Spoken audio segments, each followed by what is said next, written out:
النهارده هنتكلم عن بلجن مهمة جدًا، جدًا فوق ما تتخيلوا بالنسبة للAfter Effects، وبالمناسبة هي بتنزل كمان لAdobe Premiere Pro واتكلمنا عنها في آخر فيديو نزل على القناة، هاسيبه لك في الdescription أو هتلاقيه كمان بيظهر في الآي اللي بتظهر من فوق، تقدر ترجع له وتستفيد منه.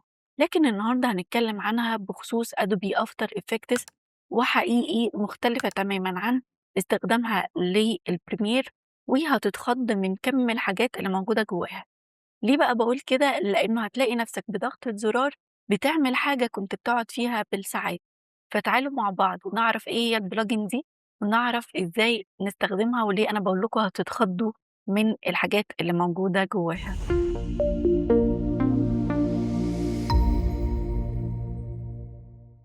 وزي ما قُلت لكم في مقدمة الفيديو إن الplugin دي تنفع لAdobe Premiere Pro وAdobe After Effects، وفي كل الحالات أو للبرنامج ده أو البرنامج ده هو بيبقى free تمامًا، وبتعمل للplugin دي download مرة واحدة وبيتضاف عندك لAdobe Premiere Pro وAdobe After Effects. فتعالوا مع بعض نعرف هنعمل إيه. أولًا زي ما قُلت لك إن الplugin دي اسمها BadFX، هتلاقي اللينك اللي أنت تقدر تعمل منه download موجود في الdescription أو في صندوق الوصف. تعالوا بعد ما ندخل على اللينك هنلاقي get free plugin. بعد كده حسب نوع جهازك تختار الاختيار المناسب ليك. لو جهازك Windows هتختار download for Windows، ولو جهازك Mac هتختار download for Mac، وهينزل عندك عادي في قائمة الdownload على الكمبيوتر، وتقدر تعمل له install وتقدر تضغط بعد كده next next، هيتضاف عندك بكل سهولة زيه زي أي برنامج. تعالوا بقى ندخل على After Effects ونشوف هنقدر نوصل للplugin أو الextension ده إزاي جوه البرنامج. كالعادة بافتح window من هنا وبالاقي extensions، وبعد كده هاختار BadFX، ده اسم الplugin بتاعنا. هاقدر إن أنا أكون مثلًا باضيفه هنا عندي، ما عجبنيش هنا هاقدر أضغط هنا وأختار unblock panel. أولًا كده هيبقى عندي أكتر من tool موجودة هنا، دي هنشرحها في الآخر، وعندي الbacks وعندي الassets. خلّينا ندخل على الassets ونشوف. عندي أول حاجة هنا الGIF وعندي الimages وعندي videos وعندي audio وعندي icons. هاجي أختار مثلًا من هنا الGIF وأدخل من هنا أختار مثلًا sticker، وبعد كده ممكن أختار أي حاجة، يعني happy مثلًا. بصوا مثلًا هاختار ده، هينزل عندي بمنتهى السهولة أهو. ممكن أختار مثلًا الstitch ده، كل حاجة سهلة جدًا، بمجرد ما باضغط عليها بتdownload عندي، وأقدر أختار كمان اللي هو الtext أهو. ممكن أختار ده أهو، لو عملت على ده الsolo بصوا خطير جدًا. طيب تعالوا نشوف مع بعض حاجة تانية. خلّينا نلغي هنا. لو اخترت الimages طبعًا يعني كل دي اختيارات تقدروا أنتم بنفسكم تدخلوا وتشوفوا الدنيا أخبارها إيه، وتشوفوا كل الحاجات دي، علشان أنا مش عايزة أفتح حاجة منهم علشان بس وقت الفيديو، لكن باعرّفكم الextension بشكل عام يعني. لكن دلوقتي أهو أنا دخلت على الimages مثلًا وممكن أختار gradient، هالاقي عندي مثلًا background حاجات تنفع معايا شكلها خطير، ولو جيت أعملها هتاخد مني وقت، بس دي مش هتلاقيها متحركة لأن هي صورة، يعني دي الimage مش الفيديو. هاختار مثلًا ممكن شايفين دي تدرج ألوان خطير، تمام، علشان أعملها هتاخد مني وقت، هاعرف أعملها مش صعب، بس هتاخد مني وقت.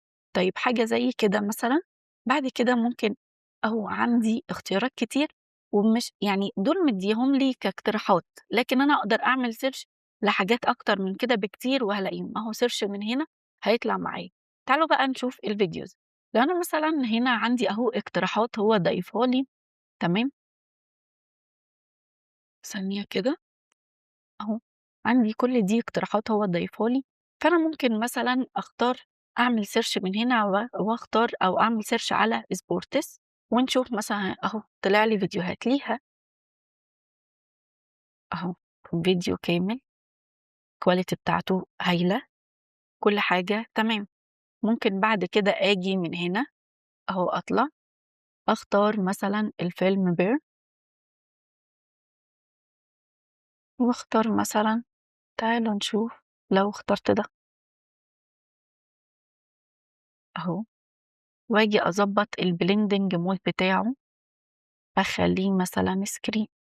بُصّوا، في ثانية، في ثانية بجد الموضوع ما أخدش معايا أي وقت خالص، مجرد ما عملت search على الفيديو، ضغطت عليه نزل عندي في الcomposition بتاعي، ضغطت على الفيلم burn نزل عندي، غيّرت الblending mode، عملت مشهد خطير cinematic تحفة جدًا، ما فيهوش أي تعب ولا أي مجهود، ولا إن أنا بقى أقعد أعمل search في كذا website وأنزّل فيديو وأنزّل مش عارفة الفيلم burn لوحده وأدخّل ده وأدخّل ده، قصة كبيرة.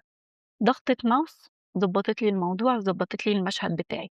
طيب تعالوا نشوف مثلًا بعد كده عندي في الأوديو، فتعالوا مثلًا نشوف الوِش، كتير جدًا أهو.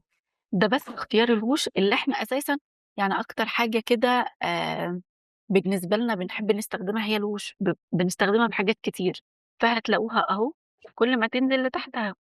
يعني أنا بس حبيت أورّيكم حاجة بسيطة، كل الحاجات دي تقدر برضه تفتحها وهتلاقيها حاجات خطيرة واحترافية. عندي بعد كده الicons ممكن مثلًا أهو، عندي حاجات كتير مثلًا بُصّوا، الicon بتاع الapple دي لو جيت قفلت الeye بتاع ده أهو. طيب دلوقتي أنا عندي حاجة، تعالوا بقى أنا أهو عندي الicon دي أهو، عندي كذا icon أقدر أستخدمها، بُصّوا كتير جدًا، جدًا أهو. حاجات كتير أوي. طيب خلّصنا يعتبر الassets، تعالوا ندخل على الbacks. أولًا هاختار من هنا essential presets وبعد كده هالاقي عندي حاجات كتير، زي ما قُلت لكم دي tools هتفضل ثابتة معايا أيًا كان القائمة اللي هادخل عليها، ودي هنشرحها بس كمان شوية علشان دي مبهرة بصراحة، فمخلّيها لكم للآخر. فدلوقتي عندي لو ضغطت على الtext هالاقي عندي animation في الtext مش للtext بشكل عام، ده الخطير إن هالاقي animation للword الletters وللlines، يعني لو أنا مثلًا عندي جملة كاملة أقدر أعمل لها animation، عندي جملة أقدر أعمل animation لكل word جواها لكل كلمة، وأقدر أعمل جوّه كل كلمة animation لكل letter لكل حرف منها، ممكن أكتب Adobe After أهو، تمام، وآجي هنا كده وأضغط على كده أهو، بُصّوا كده خطير أهو. طيب عايزة بقى أختار أو أضبّط شوية في الanimation بتاعي، هاقدر إن أنا ألاقيه أهو في الeffect controls وأقدر أغيّر فيه الin، بُصّوا عندي الin وعندي الout بتاعي، هاقدر أغيّر فيه وأغيّر في النسب دي، هيدّيني أصلًا نتيجة مختلفة خالص عن كده. طيب وبعد كده عندي حاجة اسمها الEasing دي بتاع الkeyframes، لازم أكون عاملة keyframes وأقف على الlayer بتاعي وهيتطبّق عندي أهو من slow لfast، يعني الin بتاعتي تبقى slow والout بتاعتي تبقى fast، وأقدر أهو عندي كذا حاجة أهو، كتير جدًا، وعندي أهو اختيارات كتير أوي. تعالوا بعد كده نشوف الmotion، بصوا عندي إيه أهو. طيب أنا عندي الapple دي مثلًا عايزة أخلّيها كده، أنا ما طبّقتهاش على الأبل، أنا طبّقتها على الtext بس مش مشكلة أهو. طيب تعالوا مثلًا نقفل الeye بتاع الtext، عندنا الأبل دي عايزة أخلّيها بالشكل ده، بصوا كده، بصوا overshot اللي هي حركة الارتداد دي، بصوا خطيرة، ما عملتش أي حاجة ولا key frames بقى ولا تعبت نفسي ولا أي حاجة، أهو أي حاجة تعجبني أهو، بصوا بيقول لك overshot in، اللي هو overshot in يعني حركة الارتداد في الin وحركة الارتداد في الout، يعني الin والout الحركة بتاعتك.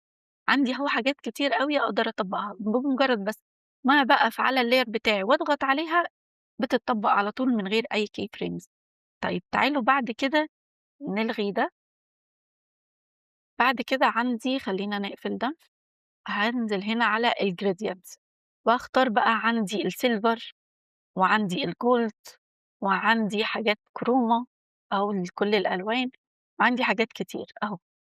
تعالوا بقى لو جيت أجرّب فكرة جديدة، بُصّوا أهو الأبل بتاعتي لونها أبيض إزاي، بُصّوا اللي هيحصل إيه، خطيرة، أقدر أختار اللون ده، بُصّوا، علشان كده أنا سايبة الأبل دي للآخر، بُصّوا، تقدر أنت تضبّط الحاجات دي؟ نقدر، بس هتاخد مننا وقت كبير، بس بضغطة زرار بُصّوا، يعني حاجات كتير جدًا حلوة أوي، بُصّوا، أهو، انزلوا بقى على كل ده واتفرّجوا هتلاقوا بجد حاجات كتير جدًا، بُصّوا، أهو، عندي حاجات الWall وعندي effects دي بقى خطيرة، تعالوا نشيل ده، نشيل Apple تمام، وخلّينا نشيل كمان الفيلم Bear أو خلّينا نرجّعه كده هنحتاجه، يعني بُصّوا بقى عندي الeffects دي أنا أقدر أضيفها هنا، أول ما أضغط كده اتضافت عندي، بُصّوا بقى هي تقيلة شوية، تعالوا نخلّي دي quarter مثلًا، بس بُصّوا هاقدر بقى أعمل إيه، آجي من الburn film أخلّيه فوق كده وأعمل screen بُصّوا بقى، بُصّوا خلّيت المشهد بتاعي خطير أهو، بمجرد ما ضِفت الفيديو، ضِفت عليه الeffect بتاعي اللي أنا عايزاه، وضِفت عليه ال الoverlay اللي أنا عايزاه، بُصّوا بقى حاجات كتير جدًا خطيرة أهو، لو أنا مثلًا عايزة أشيل ده خالص، أقدر أضيف ده، وأقدر أضيف كذا effect فوق بعض، يعني الموضوع أهو أنا عندي effect أهو وeffect أهو، الموضوع سهل جدًا وبسيط، بُصّوا فأنا كده يعتبر خلّصت دول، وأنت تقدر كمان تقلِّب فيهم كده وتشوف الدنيا اللي أنت محتاجها إيه، وحاجات كتير أوي جواها. فتعالوا بقى نشوف عندنا الحاجات دي أو الtools دي أخبارها إيه. أولًا كده تعالوا نشوف هاقول لكم هنعمل إيه، عندي مثلًا الtext أوكي، أنا عندي هنا background أنا مجهّزاها وعاملة animation للtext بتاعي بالشكل ده، تمام؟ Adobe After Effects. تعالوا نشوف هنعمل إيه. أولًا كده أنا عندي الاختيار ده، هاجي بمجرد ما هاضغط select على الkey frames بتاعتي وهاضغط هنا، هالاقي ما حصلش أي حاجة. ليه ما حصلش أي حاجة؟ طب نجرب اللي جنبها، نجرب اللي جنبها، أي حاجة هتحصل خالص. ليه بقى؟ لأن عندي مربع صغير هنا لازم أحدد له عدد الفريمات، وهنفهم مع بعض ليه بنحدد عدد الفريمات. هاعمل مثلًا هنا 5 وبعد كده هاضغط هنا، بصوا اتغيرت، خلّى لي ال الkey frames أخدت شكل تدريجي وكل واحدة متباعدة عن التانية ب5 فريم اللي أنا حددتها، وعلشان كده لا اتفعلت ولا اشتغلت معايا غير لمّا أحدد علشان يعرف عدد الفريمات اللي أنا عايزة أخلّيها فرق ما بين كل key frame والتاني، وبصوا ده في حالة لو مثلًا الجملة عربي، فيبدأ مثلًا يطلع معايا كده من اليمين للشمال، طب لو أنا عايزة مثلًا أخلّيها من الشمال لليمين، بصوا أهو، تقدر بقى تحدد الفرق ما بينهم كذا frame عادي مش لازم 5 بصوا عملت motion أو animation للtext بتاعي بشكل خطير وما تعبتش في أي حاجة، طيب أقدر كمان إن أنا أخلّيهم بالشكل ده.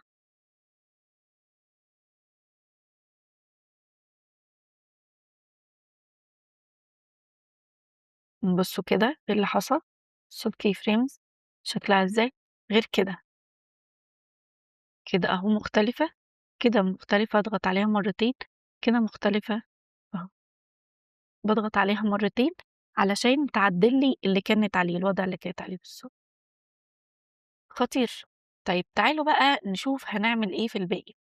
أولًا كده أنا عندي الtool دي إن أنا بمجرد ما هاقف هنا تمام، وهاضغط يعني مثلًا خلّينا نضغط هنا أهو، بصوا خلّى لي أول key frames موجودة عند الindicator بتاعي بالشكل اللي أنا واقفة عليه، يعني أنا مثلًا واقفة هنا أهو، بصوا تاني، هتلاقيها اتحركت. طيب الkey frames كانت متدرجة، ما كانتش كلها بالشكل ده، بس هو بيخلّي أول الkey frame أو الend بتاع الkey frame بييجي عند الindicator بالضبط، وبيوحّد لي الأبعاد بتاعة الkey frames.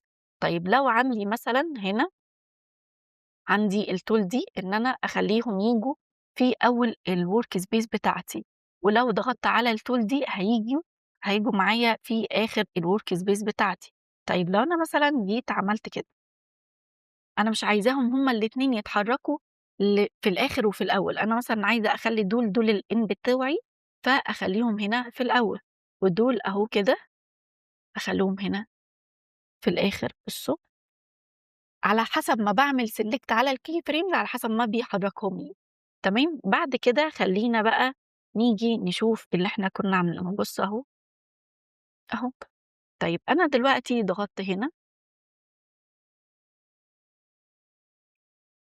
كده عليهم كلّهم، باختار مثلًا دي، لازم حطيت هنا 5 مثلًا وهنا كده. طيب أنا دلوقتي أهو جيت هنا محتاجة إن أنا أضغط على دي، طب دي هتعمل إيه؟ هتduplicate الkey frames بتاعتي كلّها. هاقول لك لأ، مش كلّها، حسب ما أنا عاملة select برضه. يعني هو مش هيفهم هل أنا عايزة لكل الkey frames والّا لأ، هو اللي بيفهمه إن أنا هاطبّق الtool دي أو الحاجة اللي بتعملها الtool دي على الkey frames اللي أنا عاملة عليها select، فأنا عاملة select عليهم كلّهم هيduplicate كلّهم، بس بنفس الطريقة. أهو، بُصّوا كده، أهو طلعوا وهيبدأوا ينزلوا تاني أهو، علشان أنا عملت duplicate. طيب عندي بقى option خطير جدًا، هاعمل عليهم select والoption ده أو الtool دي هتعمل reverse للkey frames. بُصّوا بقى، هي طلعت كده أهو، بيبدأوا ينزلوا. بُصّوا يعني الkey frames الأولى دي من تحت لفوق، الkey frames التانية هي الأولى بس أنا عملت لها reverse. reverse يعني يعكس الkey frames. بُصّوا عكس لي الحركة تمام. ودلوقتي عندنا الtools دي، أولًا كده الtool دي اسمها flip horizontal. يعني إيه flip horizontal؟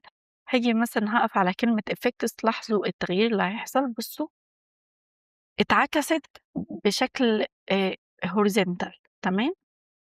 هنا لو ضغطت كده أو لو ضغطت عليها كده، بُصّوا بقت العكس كده. بُصّوا ممكن أعملها كده، دي مثلًا لو عايزة أعمل shadow لحاجة مثلًا. المهم إنه ده أي مشهد، أي حاجة يقدر يعكسه لي horizontal أو vertical بشكل طولي أو عرضي. بعد كده عندي مثلًا ده، لو أنا مثلًا جيت خلّينا نرجّع دي زي ما كانت كده، تمام. لو أنا مثلًا عندي فيديو أو عندي الصورة دي ممكن أهو من الscale بتاعها أهو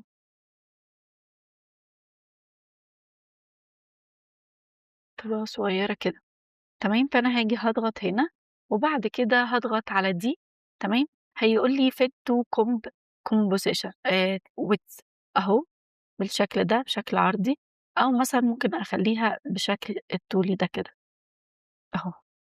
هيبقى الhigh أو الlow بشكل، يعني بمعنى إيه؟ يعني يبقى يناسب أبعاد الcomposition بتاعي هنا بشكل عرضي، تمام. أهو تاخد كل العرض بتاع الفيديو الcomposition بتاعي، أو بشكل طولي تملى الcomposition بتاعي بشكل طولي. عندي بعد كده الtools دول تحفة، يعني أنا عايزاكم تركّزوا فيهم بجد، حاجة خطيرة جدًا. أولًا أنا عندي الtool دي هي يعني مصممة لحاجات تانية، استنوا هاقول لكم هنعمل إيه بالضبط. لو دخلت هنا، تمام، وأنا عندي ثانية أهو، عندي مثلًا الshape دي، دي مسؤولة عن الاهتزاز بتاعي، دي زي الwiggle. فهاعمل إيه، هاجي من هنا هافتح كده مثلًا الshape أهو، وهاجي عند الscale وهاضغط عليها أهو. بصوا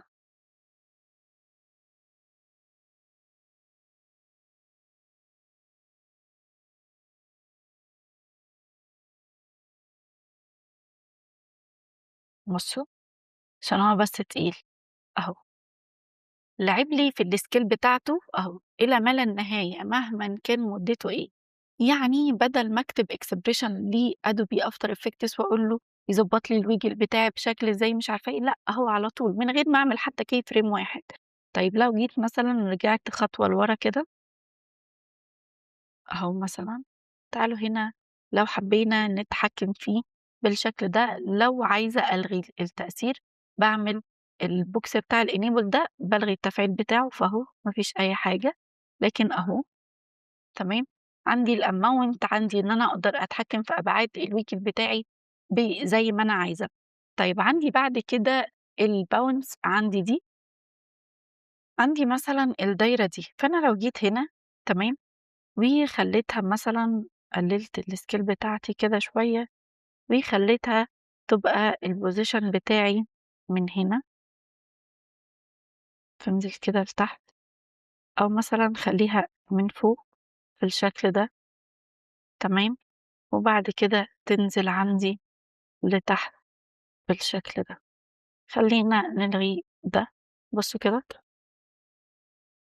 تقدروا مثلًا لو هتعملوا مشهد وتعملوا كورة، تعملوا حاجة كأنها بتُقع من فوق، ما هو مش بتُقع من فوق، يعني الحاجة لمّا بتُقع من فوق مش بتنزل مرّة واحدة وتسكت، يعني بتفضل تتنطط كده كذا مرّة، خاصةً لو كورة أو بالونة أو أيًا كان، فبتبقوا عايزين تضبّطوا الحركة دي بحيث إن هو كأنها بتنزل من فوق وتبدأ تهدى كده وتستقر على الأرض، فالحركة دي كانت بتاخد وقت كبير، بُصّوا سهلة جدًا. ده الscale الطبيعي أهو، من أصغر لأكبر. طيب عايزة أعمل حركة الارتداد دي أهي، الovershoot الضغط عند آه، الموضوع خطير يا جماعة. طيب بعد كده هاجي عندي دي، هي حركة الspin يعني إيه؟ بُصّوا، لو أنا مثلًا جيت لغيت الlayer ده خالص، وجيت من هنا أهو عملت sorry shift وأعمل الدايرة بتاعتي، وآجي أهو ضبطت الanchor point بتاعي، وهاقول لكم بعد شوية إزاي نضبط الanchor point من غير ما أضغط هنا. طيب عامةً أهو ده الlayer بتاعي بتاع الcircle بتاعتي، وبعد كده هاختار إن أنا أعمل الspin دي أهو، تفضل تلِف كده إلى ما لا نهاية. أنا ما عملتش ولا keyframe، هو كل الفكرة بس يعني استحملوني الدرس طويل شوية، بس بصراحة كل الحاجات اللي فيه تستاهل. بُصّوا يفضل يلِف إلى ما لا نهاية. طب أنا دلوقتي عايزة أتحكم في السرعة بتاعته، ماشي، هاعمل إيه؟ أهو عندي إن أنا الspeed بُصّوا أسرع أهو، هاقدر كمان إن أنا أحط keyframe هنا وأمشي كده،